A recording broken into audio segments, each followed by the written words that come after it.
नमस्कार, मानस Mishra one news India में आप सभी का बहुत बहुत स्वागत करता हूं। राहुल गांधी और झूठ दोनों एक दूसरे के पर्यायवाची हैं और जब भी राहुल गांधी कोई भी चुनाव, कोई भी मंच, या हिंदुस्तान में हो या विदेश में हो, जब भी वो खड़े होते हैं तो वो केवल झूठ का पूरा पुलिंदा लेकर आते हैं और देश को बदनाम करने के लिए, हिंदुस्तान के 140 करोड़ लोगों को नीचा दिखाने के लिए वो हर बार यही प्रयास करते हैं। लेकिन इस बार राहुल गांधी किस प्रकार से बुरे फंस गए हैं और leader of opposition of parliament, यानी देश का मुख्य विपक्षी नेता जो है, दल का नेता जो है, वो इस प्रकार से जब कृत्य कर रहा था, अब की बार जजों, रिटायर्ड जजों 272 लोगों की टीम सामने आई और जो पत्र है वो आपको दिखाएंगे कि पत्र की फहरिस्त कौन है, कौन कौन से नाम है। और राहुल गांधी अब की बार बहुत बुरे फंस चुके हैं, इस वीडियो में दिखाएंगे।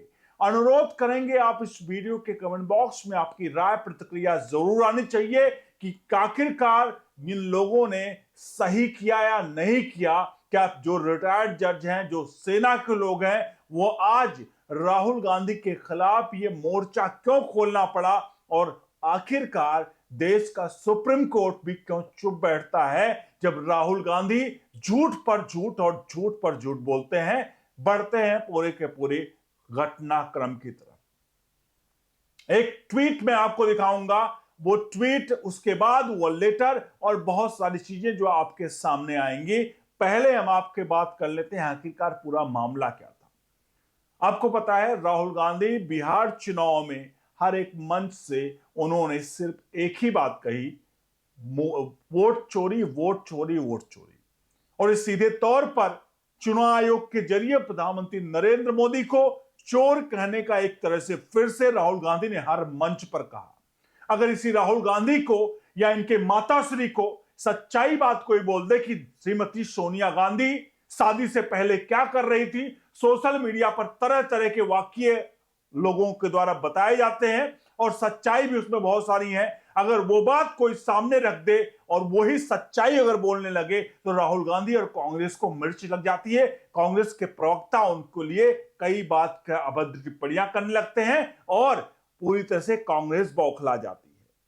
लेकिन अब की बार राहुल गांधी ने जहां हर मंच से चोर चोर चिल्लाया और चुनाव आयोग को लेकर के बोला, लेकिन सबके बीच अब की बार देश के जो महान हस्तियां थी वो चुप नहीं बैठी। आपके सामने एक ट्वीट नजर आ रहा है, पीटीआई द्वारा एक ट्वीट किया गया है। पीटीआई में लिखा है 272 eminent citizen consisting of 16 judge, 123 retired bureaucrats including 14 ambassador, 133 retired armed forces officer write a open letter condemning LOP Rahul Gandhi and Congress party attempt to tarnish constitutional bodies like election commission।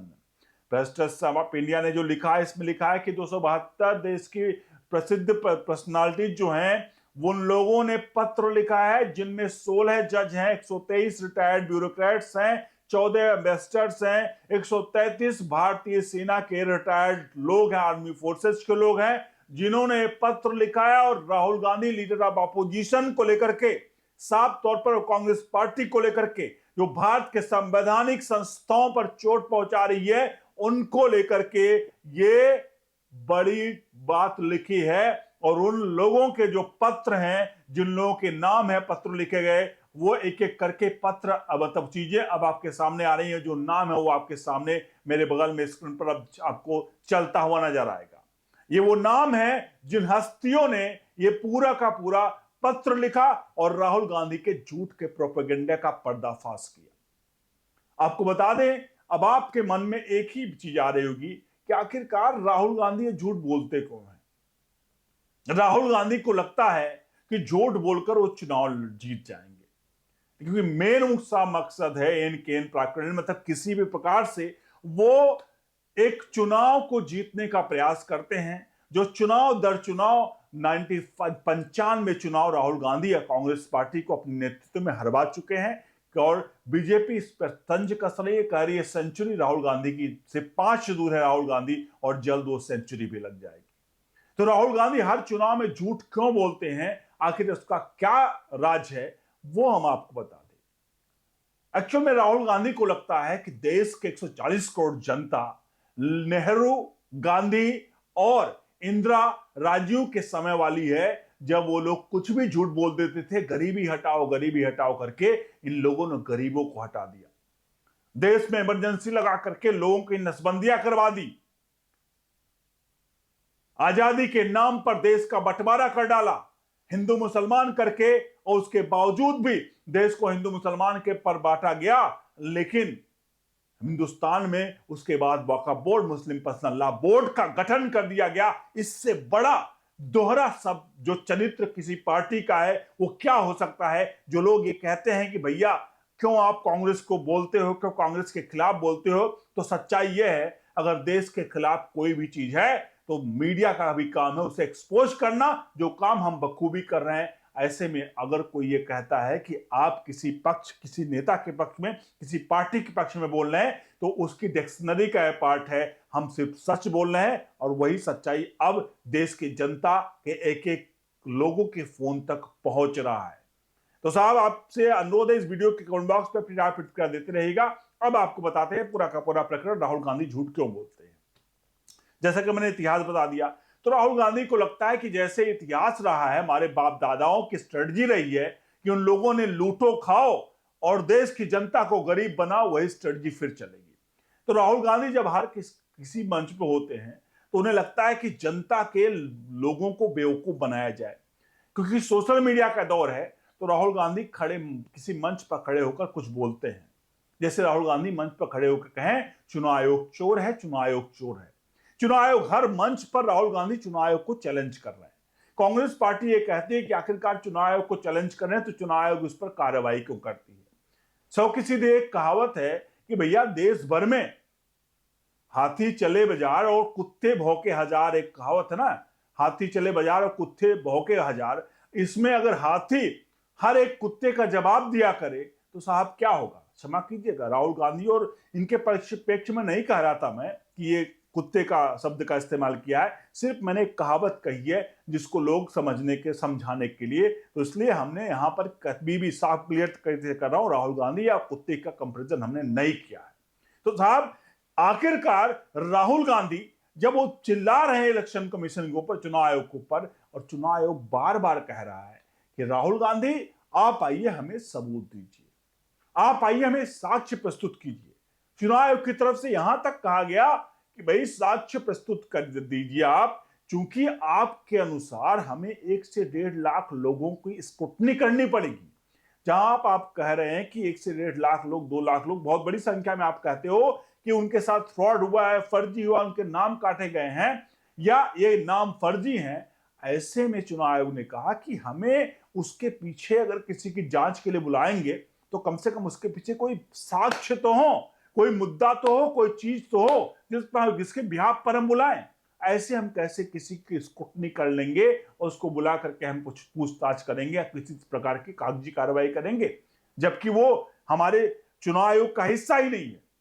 अगर कोई आरोप लगा रहा है तो आरोप के हमारे पास पुख्ता सबूत होने चाहिए।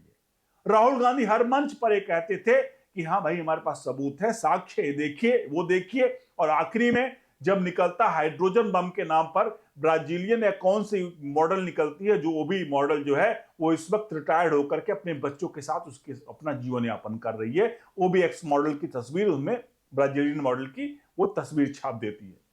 और राहुल गांधी को इस तरह की झूठ जब राहुल गांधी हर मंच पर बोलते हैं तो राहुल गांधी को लगता है कि सोशल मीडिया का दौर है, झूठ बोल लीजिए। अगर राहुल गांधी लिख कर दे देंगे चुनाव आयोग को, कोई साक्ष्य प्रस्तुत कर देंगे, तो राहुल गांधी झूठ बोल रहे हैं, और अगर वो साक्ष्य अपने हाथों से झूठ को ले जाकर लिख कर दे देंगे चुनाव आयोग, तो कल को जैसे ही डेटा सामने आएगा और चुनाव आयोग उसकी जांच करेगा तो चुनाव आयोग तुरंत उस पर एफआईआर दर्ज करेगा और राहुल गांधी को उसमें सीधे तौर पर राहुल गांधी फंस जाएंगे। इसलिए राहुल गांधी नहीं गए। और राहुल गांधी के मंच पर झूठ बोलने का क्या फायदा था। राहुल गांधी को लगा कि भैया मंच पर झूठ बोलते हैं तो हर जगह कैमरे चलते रहते हैं, और राहुल गांधी अगर कोई बात बोल रहे होते तो उसके कहीं ना कहीं उनके जो फॉलोअर्स हैं, कम से कम उनके बीच तो जाता है मैसेज कि भाई बंदा तो सही बोल रहा है, बंदे के अंदर दम है, लेकिन सच्चाई तो ये होता है कि राहुल गांधी को उस वक्त के मोमेंट्स को वीडियोज में, मोबाइल्स में कैप्चर करवाना होता है, जिससे कम से कम वो मैसेज जो वो कहना चाह रहे हैं वो उनके लोगों तक पहुंच जाए। चूंकि वो राहुल गांधी झूठ बोल रहे होते, उनको पता है इस पर मुझे माफी मांगनी पड़ेगी। आपको याद होगा राहुल गांधी 2019 में सुप्रीम कोर्ट ने कुछ उनका जजमेंट आया तो राहुल गांधी ने चिल्लाया कि सुप्रीम कोर्ट ने भी कह दिया कि अब चौकीदार चोर है। तो चौकीदार चोर है पर राहुल गांधी ने हलफनामा देकर माफी मांगी थी। राहुल गांधी ने हलफनामा देकर माफी मांगी थी सुप्रीम कोर्ट में, और हर मंच पर चौकीदार चोर है, चौकीदार है, चोर है कहते थे।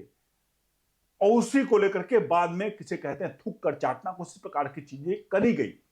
अब यहां पर भी यही हुआ कि राहुल गांधी ने हर मंच पर ये बोला, और आखिर में चुपचाप जब ये चीजें सामने आएंगी, जैसे अभी आपको सामने मैंने कहा 272 लोगों ने यहां पर पत्र लिखा। तो जाहिर सी बात है 272 लोगों ने जब पत्र लिखा तो वो बिना किसी बिहार पर नहीं आए हैं। उन लोगों ने देश के प्रतिष्ठित व्यक्तियों में से हैं, जहां पर जज, ब्यूरोक्रेट्स और रिटायर्ड आर्मी जज, वो है रिटायर्ड आर्मी ऑफिसर्स जो हैं, एम्बेसडर जो हैं रह चुके हैं जो विदेशों में भारत के, वो उन लोगों ने पत्र लिखे। इसका मतलब साफ है कि राहुल गांधी का ये झूठ अब शायद ज्यादा दिन तक नहीं चलेगा, परंतु एक बात तो तय है कि देश की जनता ने भी कह दिया भाई तुम्हें जितना बोलना है बोल लो, तुम्हारे खुद के फॉलोअर्स उसको फॉलो करेंगे। क्योंकि बिहार में 202 सीट आने का एक ही मतलब था, राहुल गांधी का इतना पावरफुल इलेक्शन कमीशन के ऊपर आरोप, और वही आरोप सीधे तौर पर बिहार की जनता ने सीधे तौर पर किसके गाल पर मारा है वापस से दे करके आप समझ सकते हैं।